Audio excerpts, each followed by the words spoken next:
नमस्कार, my self Malika Parveen, assistant professor, government law college Bikaner, LLB first year के subject modern law Muslim विधि में हमने पहले गार्जियनशिप पढ़ा था। गार्जियनशिप में हमने देखा कि मुस्लिम विधि में गार्जियनशिप को 3 भागों में डिवाइड किया गया है। 3 भाग कौन कौन से थे? पहला था शरीर की संरक्षकता, पहला था विवाह के संरक्षक, यानी विवाह की संरक्षकता को मुस्लिम विधि में क्या कहते हैं? जबर कहते हैं। सेकंड था शरीर की संरक्षकता, जिसको हम क्या बोलते हैं मुस्लिम विधि में? हिजानत बोलते हैं। ठीक है, इसको बोलते हैं विवाह के संरक्षक को जबर और इसको हिजानत। ठीक है, शरीर की संरक्षकता को ये तो पहले हम पढ़ चुके हैं। आज हम पढ़ेंगे शरीर संपत्ति की संरक्षकता, यानी गार्जियनशिप, प्रॉपर्टी की गार्जियनशिपता किसके पास होती है? यह संरक्षकता कौन संरक्षक हो सकता है मुस्लिम विधि में? तो शरीर की संरक्षकता को समझने के लिए मुस्लिम विधि में शरीर की संरक्षकता को 3 भागों में बांटा गया है, यानी गार्जियन को 3 पार्ट में डिवाइड किया गया है कि कौन कौन गार्जियन हो सकते हैं प्रॉपर्टी के विषय में। फर्स्ट आता है लीगल, विधित या नैसर्गिक, नेचुरल संरक्षक गार्जियन बोलते हैं इनको। ठीक है, सेकंड आता है न्यायालय के द्वारा नियुक्त संरक्षक और थर्ड आता है वस्तुतः संरक्षक डू फैक्टो, जो अपने आप नियुक्त बन जाते हैं, जिन्हें किसी न्यायालय के द्वारा या किसी अन्य लिखित द्वारा नियुक्त नहीं किया जाता है। वस्तुतः संरक्षक वो होते हैं। ठीक है, तो फर्स्ट आता है कानूनी या जिसको विधितः संरक्षक या नेचुरल गार्जियन बोलते हैं, नैसर्गिक संरक्षक बोलते हैं। वो कौन हो सकते हैं मुस्लिम विधि में?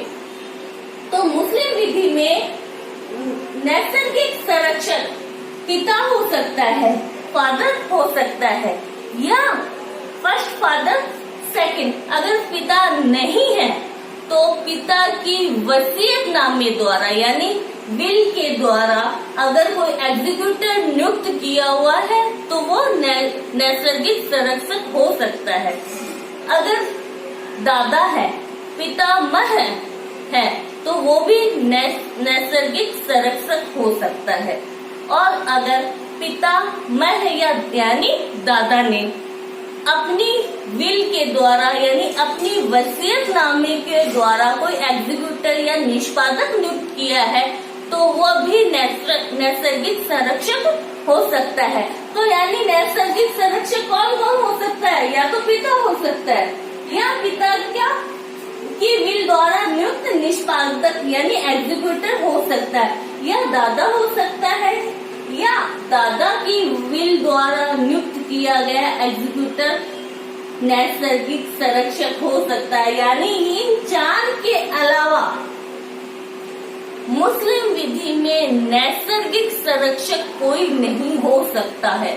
यानी माता, भाई, चाचा, चाची, नाना, नानी, ये कोई भी नैसर्गिक संरक्षक नहीं है। लेकिन इनको नैसर्गिक संरक्षक कैसे बनाया जा सकता है?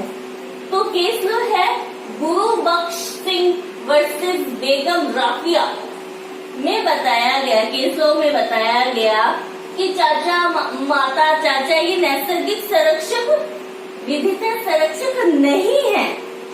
अगर पिता या पितामह यानी दादा, पिता या दादा ने अपनी वसीयत के द्वारा माता को, चाचा को एग्जीक्यूटर नियुक्त कर दिया, निष्पादक नियुक्त कर दिया, तो वो नैसर्गिक संरक्षक हो सकते हैं। यानी विल द्वारा उनको नियुक्त किया जाना चाहिए, निष्पादक नियुक्त होना चाहिए, एग्जीक्यूटर के रूप में नियुक्त होंगे तो ही वो नैसर्गिक संरक्षक होंगे, अन्यथा माता, चाचा ये नैसर्गिक संरक्षक नहीं होते हैं। तो इसमें आया है एक केस है गुलाम हुसैन कुतुबुद्दीन मानेर, गुलाम हुसैन कुतुबुद्दीन मानेर वर्सेस अब्दुल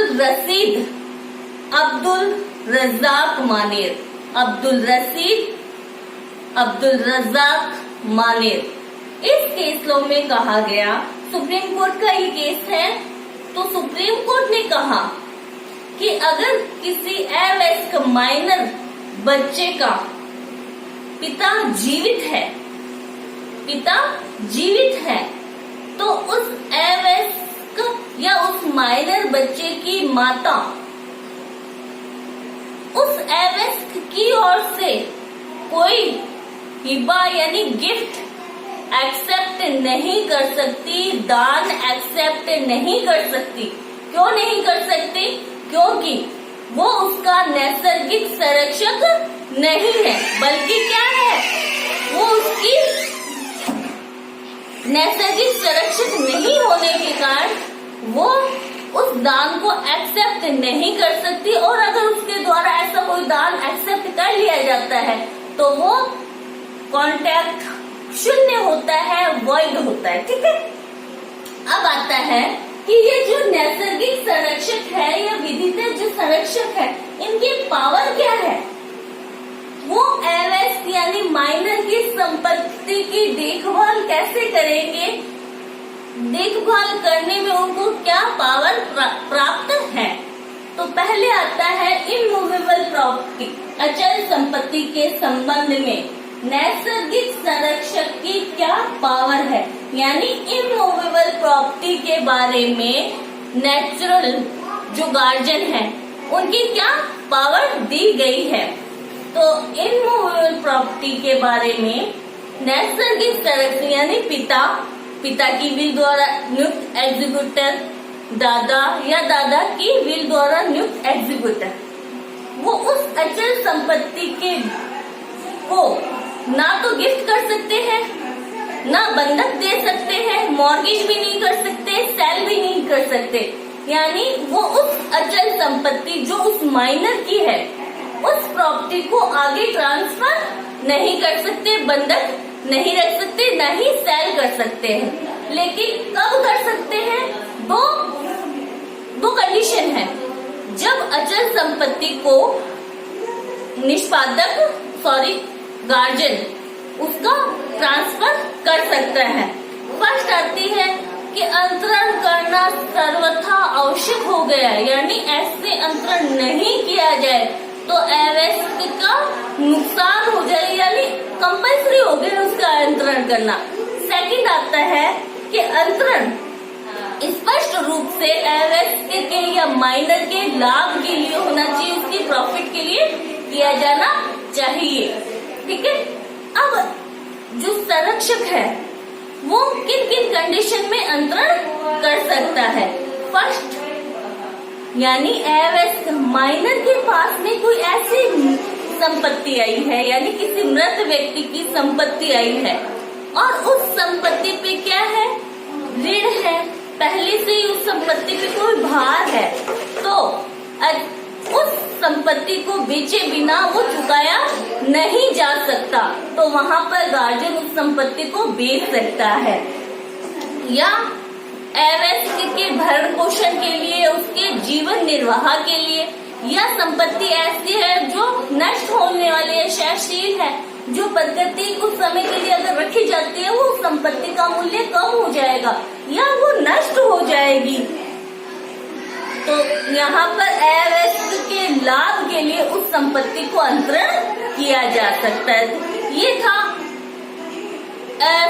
इमूवेबल प्रॉपर्टी के संबंध में। एक इसमें केस लॉ आया हुआ है, अमन अहमद वर्सेस समीर अहमद खान। अमन अहमद वर्सेस समीर अहमद खान।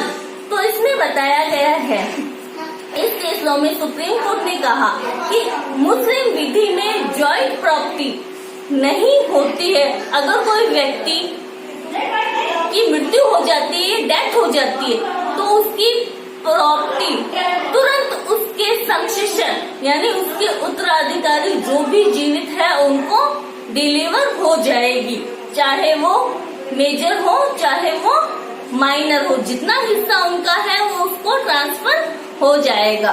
तो ट्रांसफर होने के बाद में हर उत्तराधिकारी अपने संपत्ति का पूर्ण रूप से मालिक बन जाता है। ठीक है, अब आता है मूवेबल प्रॉपर्टी, चल संपत्ति। क्या नेचुरल संरक्षक या विधितः संरक्षक चल संपत्ति को अंतरित कर सकता है? उस माइनर का कोई सामान है, माइनर की मूवेबल प्रॉपर्टी है, तो क्या उसको अंतरण कर सकता है? सिर्फ 3 ही कंडीशन है जब वो मूवेबल प्रॉपर्टी या उसकी सामान को अंतरित कर सकता है। भोजन के लिए, उसके खाने की व्यवस्था करने के लिए, उसके वस्त्र के लिए, या उसके जीवन निर्वाह या उसके पालन के लिए। ये 3 कंडीशन है जब वो मूवेबल प्रॉपर्टी को अंतरित कर सकता है, अन्यथा नहीं कर सकता। यानी ये नेचुरल संरक्षक या विधितः संरक्षक इमूवेबल प्रॉपर्टी के बारे में क्या पावर है और मूवेबल प्रॉपर्टी के बारे में क्या पावर है, इसको बताया गया है।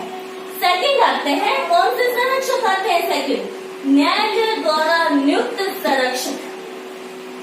अगर किसी माइनर के अवयस्क बच्चे के नेचुरल संरक्षक नहीं है, विधितः संरक्षक नहीं है और बच्चे को कल्याण के लिए गार्जियन नियुक्त करना आवश्यक है, तो वहां पर न्यायालय उस माइनर के कल्याण के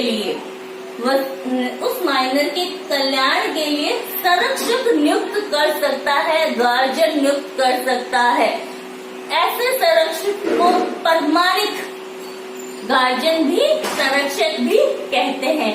वैसे तो क्या है, न्यायालय द्वारा नियुक्त संरक्षक बोला जाता है। तो अब इसकी पावर क्या है प्रॉपर्टी के संबंध में? अगर न्यायालय ने किसी व्यक्ति को माइनर का संरक्षक नियुक्त कर दिया, तो वो संरक्षक नियुक्त करते समय, न्यायालय संरक्षक नियुक्त करते समय बच्चे का सर्वोत्तम कल्याण को सोचेगा। यानी ऐसे व्यक्ति को ही गार्जियन नियुक्त किया जाएगा जिससे बच्चे का सर्वोत्तम, माइनर का सर्वोत्तम कल्याण हो सके। तो अब न्यायालय द्वारा अगर कोई संरक्षक नियुक्त किया जाता है तो उसकी पावर क्या होगी? तो न्यायालय द्वारा नियुक्त किया गया संरक्षक न्यायालय की अनुमति के बिना इमूवेबल प्रॉपर्टी को ना गिफ्ट कर सकता है, ना मॉर्गेज कर सकता है, ना सेल कर सकता है, यानी किसी भी प्रकार का अंतरण नहीं कर सकता न्यायालय की परमिशन के बिना। लेकिन अगर उसको लीज पे देनी है इमूवेबल प्रॉपर्टी, तो लीज पे दे सकता है। कब दे सकता है? न्यायालय की परमिशन लेकर, न्यायालय की पूर्व अनुमति लेके वो उस प्रॉपर्टी को लीज, माइनर की प्रॉपर्टी को लीज पे दे सकता है। लेकिन उसके लिए टाइम पीरियड बताया हुआ है कि अधिकतम टाइम पीरियड है 5 वर्ष, या जब वो माइनर मेजर हो जाता है, मेजर होने की तारीख से 1 वर्ष जो भी अधिक हो, या तो क्या है वो 5 वर्ष के लिए लीज पे दे सकता है, या जहां लगता है मान लो 10 वर्ष का है माइनर अभी, तो वो 5 वर्ष तक दे सकता है। लेकिन अगर उसे लगता है कि माइनर 17 वर्ष का है और 1 साल में वो 18 का होने वाला है, जल्दी ही होने वाला है, तो माइनर के मेजर होने के बाद यानी 19 वर्ष तक अधिकतम टाइम पीरियड है। मेजर होने की तारीख से 1 वर्ष तक के जो भी अधिक समय हो उसके लिए वो लीज पे दे सकता है। और अगर इस समय अवधि से अधिक की अवधि के लिए अगर कोई लीज पे दे देता है गार्जियन माइनर की प्रॉपर्टी को, तो वो संव्यवहार, वो कॉन्ट्रैक्ट शून्य होता है, वॉइडेबल नहीं, वॉइड होता है, वॉइडेबल नहीं होके वॉइड होता है। ठीक है, अगर ऐसा कॉन्ट्रैक्ट कर लिया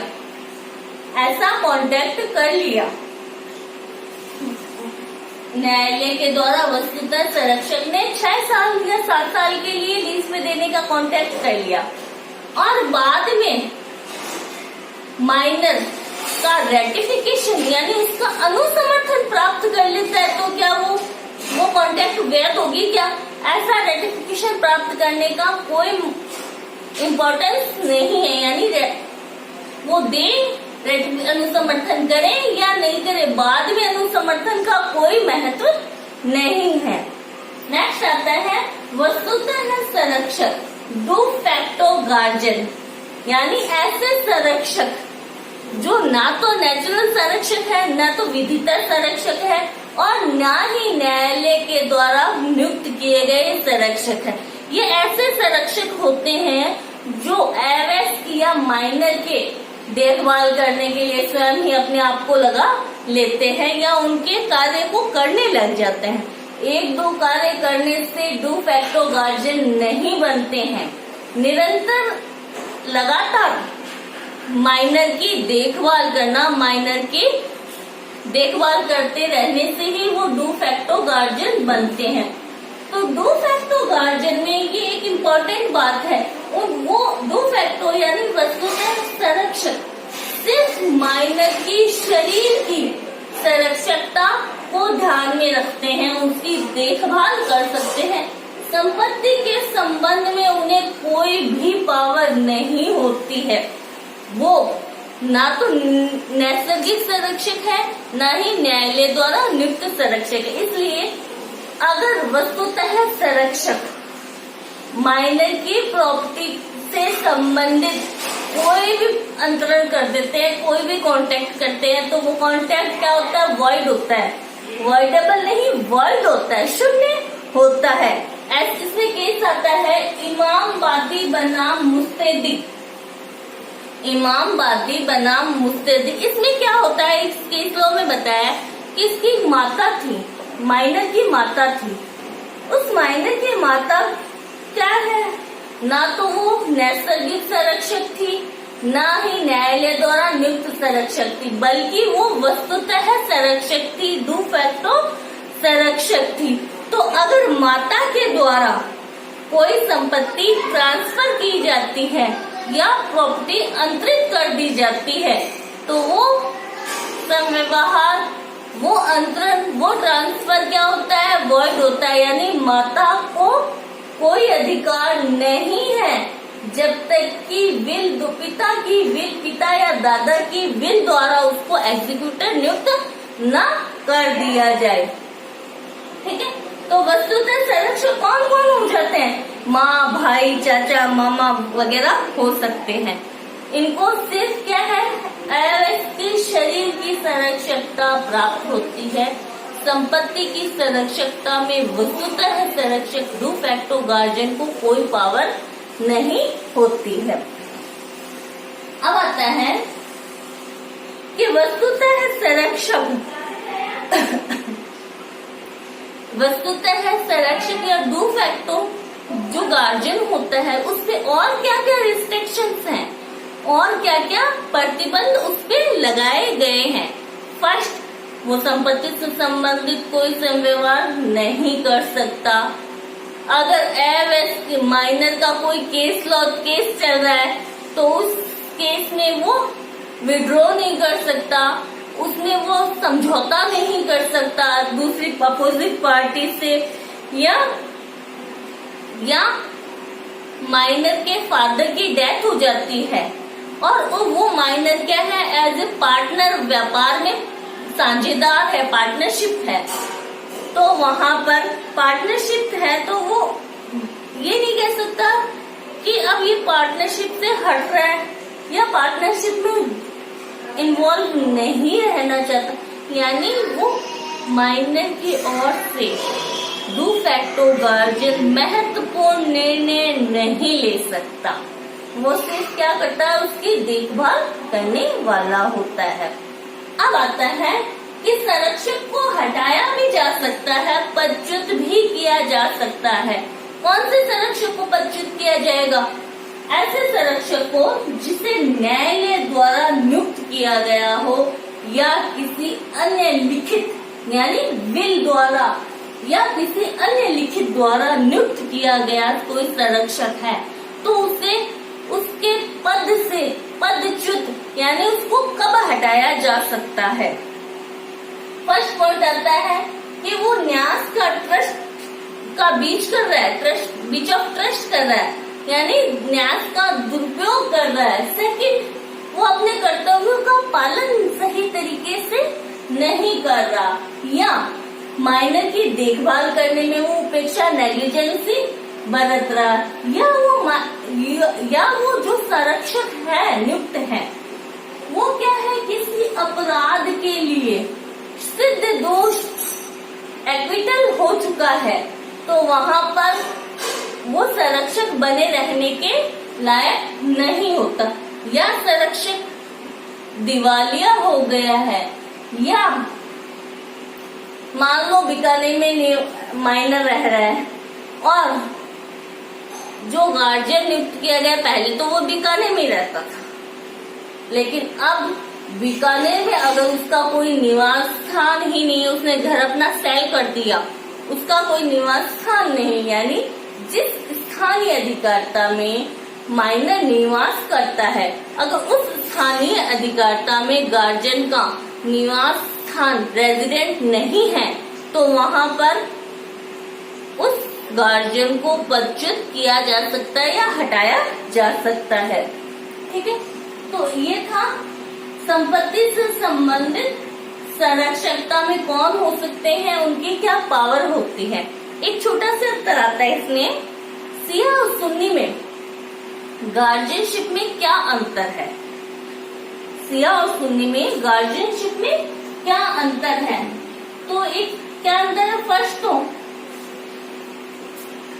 सुन्नी में, और ये शिया है। ठीक है, सुन्नी में कौन हो सकता है, पिता या पितामह, यानी पिता या दादा ही विवाह के संरक्षक हो। सुन्नी में पिता और दादा के अलावा बहुत लंबी लिस्ट है, वो सारे संरक्षक हो सकते हैं, विवाह के संरक्षक यानी जबर हो सकते हैं। लेकिन शिया विधि में ये सिर्फ और सिर्फ क्या, पिता और दादा ही संरक्षक हो सकते हैं, इनके अलावा क्या होते हैं, सारे फिजूली, यानी फिजूल के द्वारा कोई विवाह नहीं करवाया जा सकता है, यानी वो क्या होते हैं, फिजूली माने जाते हैं। कैसे, दादा या पिता ही इस विवाह के गार्जियन हो सकते हैं शिया में, जबकि सुन्नी में तो बहुत लंबा, चाचा भी हो सकता है, भाई सगा, भाई सौतेला, भाई सहोदर, भाई मामा, ताऊ, सब हो सकते हैं। ठीक है, सेकंड अंतर आता है, सेकंड अंतर, सुन्नी में अगर पिता या पितामह से भिन्न, यानी पिता या दादा के अलावा भी किसी दिया है, विवाह करवा दिया है, तो वर और वधु के मेजर होने पर विवाह की अभिस्वीकृति आवश्यक है, यानी उनको वो खयारुल बुलूक का प्रयोग तो नहीं कर रहे, उससे पहले ही उनके विवाह की अभिस्वीकृति आवश्यक है। जबकि शिया में पिता या दादा के अलावा किसी और अन्य संरक्षक ने विवाह करवाया है, तो जब तक उसकी स्वीकृति नहीं मिलती है, तो स्पष्ट रूप से उसका रेटिफिकेशन अनुसमर्थन करना आवश्यक है, वरना उस विवाह का कोई महत्व नहीं समझा जाता है। थर्ड अंतर आता है हिजानत, शरीर से संबंधित संरक्षकता के बारे में। तो सुन्नी विधि में कितना था कि लड़का माता की कस्टडी में, मम्मी की कस्टडी में कब तक रहेगा, लड़का जब तक कि 7 वर्ष की आयु ना प्राप्त कर ले, और लड़की जब तक कि मेजर ना हो जाए।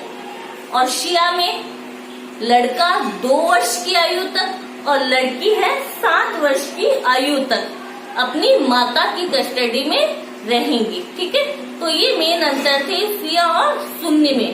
अब एक लास्ट पॉइंट बनता है कि अधर्मज, इलीगल बच्चे की कस्टडी किसके पास रहेगी। तो मैकनाटन के अनुसार अधर्मज यानी अनलीगल, अजायज बच्चे का ना तो माता होती है ना ही पिता होता है, यानी उसका कोई भी संबंधी नहीं होता, उसको इसको बोलते हैं फेलिनियस मिलियस, यानी उससे संबंध किसी का नहीं होता, लेकिन उसकी कस्टडी किसके पास रहेगी? उसकी कस्टडी उसकी माता के पास रहेगी। इसमें केस है एक गौहर बेगम बनाम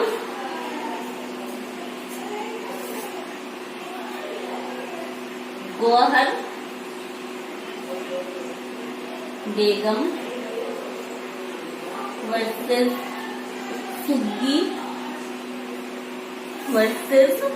सुग्गी नाजमा बेगम।